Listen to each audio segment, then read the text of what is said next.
হিমালয়ের আকাশে কি নতুন শক্তির লড়াই শুরু হয়েছে?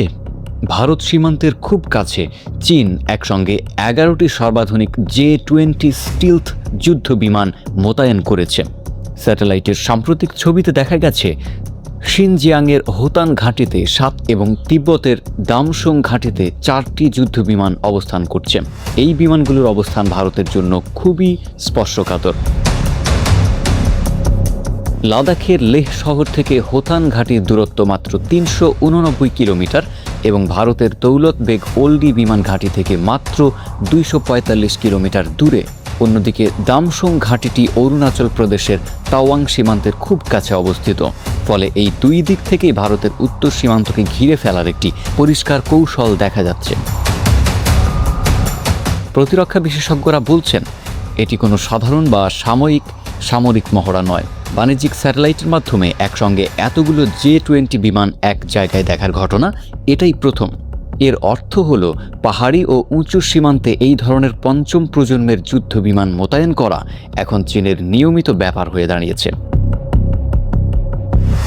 J-20 যুদ্ধ বিমানের সবচেয়ে বড় শক্তি হলো এর বিশেষ স্টিলথ প্রযুক্তি। এর অর্থ হলো এই বিমানগুলো শত্রুর রাডারে সহজে ধরা পড়ে না, যা আকাশ যুদ্ধে চীনকে অনেক বড় সুবিধা দেবে। এর বিপরীতে ভারতের বিমান বাহিনী বেশ শক্তিশালী হলেও তাদের মূল ভরসা রাফায়েল এবং সুখোই 30 MKI যুদ্ধ বিমানের মতো চতুর্থ প্রজন্মের বিমানগুলোর ওপর।